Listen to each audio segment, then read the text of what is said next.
नमस्कार दोस्तों, स्वागत है आपका वनडे एग्जाम सेंटर में। दोस्तों, आज के वीडियो में हम लोग नागमती के विरह वर्णन पर चर्चा करेंगे और जानेंगे कि नागमती के विरह वर्णन में कौन कौन सी विशेषताएं पाई जाती हैं। तो चलिए वीडियो को शुरू करते हैं। दोस्तों, नागमती जायसी के ग्रंथ पद्मावत की प्रमुख स्त्री पात्र है।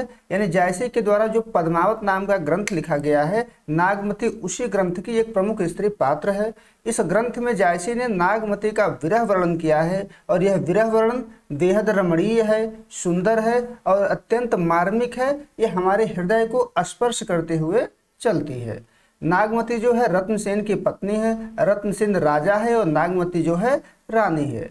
लेकिन रत्नसेन पद्मावती के सौंदर्य का वर्णन सुन करके उससे प्रभावित हो गया है, उसको पाना चाह रहा है और पद्मावती के खोज में सिंघल द्वीप गया हुआ है। नागमती को पति से 1 वर्ष दूर रहना पड़ता है, जिससे वह विरह की पीड़ा झेलती है। जायसी ने इसी विरह का वर्णन यहाँ पर किया हुआ है और इस विरह का वर्णन जायसी ने अत्यंत भावुक दृष्टि से किया है। नागमती के विरह का जो वर्णन है वो जायसी ने अत्यंत भावुक दृष्टि से किया है और भावुक दृष्टि से करने के कारण उसमें ऐसे तत्वों का समावेश हो गया है जो उसे हिंदी साहित्य का सर्वश्रेष्ठ विरह वर्णन बना देता है। इसी कारण शुक्ल जी ने नागमती के इस विरह वर्णन की प्रशंसा की है और उसके प्रशंसा में उन्होंने लिखा है कि नागमती का विरह वर्णन हिंदी साहित्य में एक अद्वितीय वस्तु है। यानी एक अद्वितीय वस्तु है, ऐसा वस्तु कि हिंदी साहित्य में अन्यत्र कहीं नहीं पाया जाता है। इस प्रकार का विरह वर्णन जिस प्रकार से जायसी ने नागमती का विरह वर्णन किया हुआ है। आगे बढ़ते हैं और देख लेते हैं कि नागमती के विरह वर्णन में कौन कौन सी विशेषताएं पाई जाती हैं। तो जो पहली विशेषता है नागमती के विरह वर्णन की, वो है एक साधारण नारी।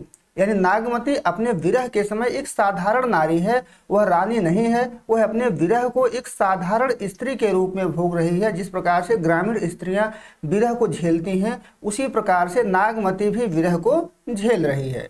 नागमती के विरह वर्णन की सबसे बड़ी विशेषता यह है कि वह विरह को एक साधारण नारी के रूप में भोगती है। यानी जिस प्रकार से एक साधारण स्त्री विरह को भोगती है, उसी प्रकार से नागमती विरह को भोग रही है।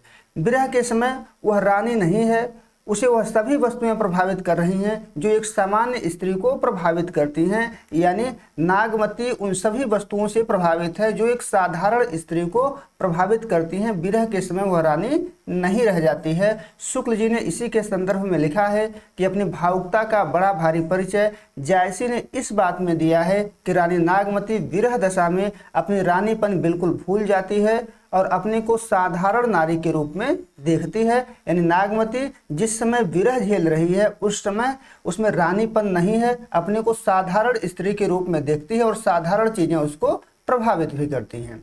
नागमती के विरह वर्णन की जो दूसरी विशेषता है वो है साधारणीकरण की अद्भुत क्षमता। यानी जायसी ने उस विरह का वर्णन इस प्रकार से किया है कि उसमें साधारणीकरण की अद्भुत क्षमता आ गई है। साधारणीकरण की क्षमता वहां पर होता है कि हम विरह वर्णन पढ़ रहे हैं और वही महसूस कर रहे हैं जो नागमती महसूस कर रही है। तो इसका मतलब है कि साधारणीकरण उस भाव का हो गया है। नागमती के विरह में साधारणीकरण की अद्भुत क्षमता है। विरह को एक सामान्य स्त्री के रूप में भोगने के कारण यह क्षमता और बढ़ गई है। क्योंकि नागमती जो है अपने विरह को रानी के रूप में नहीं भोग रही है बल्कि एक साधारण स्त्री के रूप में भोग रही है, इसलिए यह क्षमता और बढ़ जाती है। वह महल में है, महल में होते हुए भी उसको धूप प्रभावित कर रहा है, बारिश प्रभावित कर रहा है। यानी उन सभी चीज़ों से प्रभावित हो रही है जो गाँव की महिलाओं को प्रभावित करते हैं। तो इसका आशय ये हुआ कि साधारणीकरण की क्षमता इन सभी चीज़ों से बढ़ जाता है।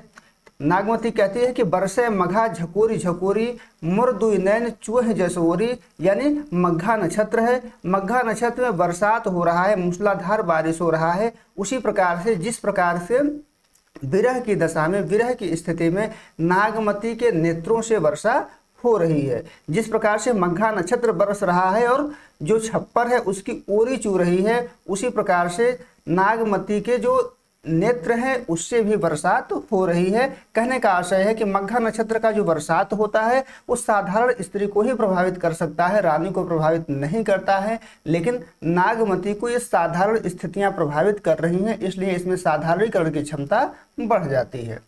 अगला विशेषता है गार्हस्थ्यिक चेतना। यानी नागमती की जो विरह वर्णन है वो गार्हस्थ्यिक चेतना से युक्त है, गृहस्थ की भावना इसमें पाया जाता है।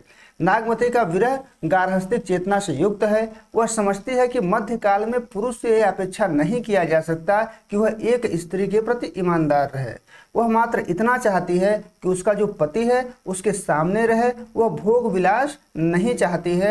वह कहती है कि मोहि भोग सौ काज न बारी, सौ दृष्टि के चाहन हारी, यानी हमको भोग से कोई मतलब नहीं है, हमको भोग विलास नहीं चाहिए। मैं सिर्फ इतना चाहती हूँ कि हमारा जो पति है वो हमारे दृष्टि के सामने रहे, सुरक्षित रहे, बस इतना ही उसकी कामना है। और यह जो विरह है एक गार्हस्थ्यिक चेतना से युक्त है। अगला विशेषता यानी चौथा विशेषता जो है वो संवेदन आरोप है। संवेदन आरोप वहां होता है जहां व्यक्ति अपने संवेदनाओं को प्रकृति के ऊपर आरोपित करना चाहता है। यानी अगर हमारे भीतर दुख है तो हम अपने दुख को प्रकृति के ऊपर डालना चाहते हैं। नागमती के विरह में प्रकृति स्वाभाविक रूप से शामिल होती है। प्रकृति से संवेदन आरोप का जो चित्र है ये अन्य कवियों में भी मिलता है। जैसे सूरदास के यहाँ गोपियां जो विरह की दशा में रहती हैं उनके यहाँ भी ये संवेदन आरोप का चित्र मिलता है। पर विरही के दुख में दुखी होना केवल नागमती के विरह में मिलता है। नागमती अत्यंत दुखी है, जंगल में है, वह रो रही है और रोना सुनकर के कोई उसके आसपास उसको जो है हस्तक्षेप नहीं कर रहा है। आधी रात बीत जाता है और आधी रात के बाद एक पक्षी उसे कहता है कि फिर रो को नहीं बोला, आधी रात विहंगम बोला, तू फिर दाहे सब पाखी, के दुख रैन न लावह आंखें।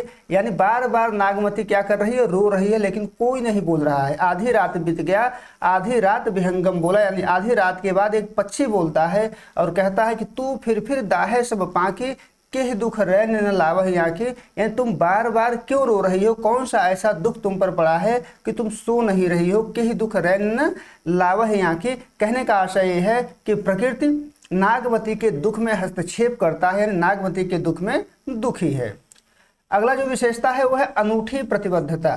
यानी नागमती के विरह में अनूठी प्रतिबद्धता है। वह मर कर भी अपने पति को कष्टों में उसे बचाना चाहती है, उसे कष्ट में देखना नहीं चाहती है। उसका विरह केवल सुख की प्रेरणा पर आधारित नहीं है, वह जीवन की संपूर्ण सार्थकता अपने पति को कष्टों से बचाने में समझती है। यानी जिस समय वह विरह भोग रही है उस समय भी अपने पति के कष्टों की कल्पना करती है और उसको कष्टों से बचाना चाहती है। उसने कहा है कि यह तन जारो, यहाँ जारो कर लीजिएगा, यह तन जारो छार के कहो कि पवन उड़ाओ, मगुत ही मार्ग उड़ी पड़े, कंत धरे जहाँ पाओ। यानी वो कह रहे यह तन जारो छार के, यह तन जला करके छार कर दूं, राख कर दूं, कहो कि पवन उड़ाओ, और पवन से कहूँ कि उड़ाकर इसको ले चले। कहाँ पर ले चले, मकुत ही मार्ग उड़ी पड़े, यानी उस मार्ग में उड़ करके जा करके पड़ जाए, कंत धरे जहाँ पाँव, जहाँ हमारे पति का पाँव पड़े, जहाँ हमारे प्रियतम का पाँव पड़े, वहाँ पर जो है यह राख उड़ करके चला जाए और पड़ जाए। यानी कहने का आशय है कि नागमती जो है विरह में भी अपने पति को कष्टों से बचाना चाह रही है ताकि उसको कुछ ना हो। अगला जो विशेषता है वो है आत्मविस्तार।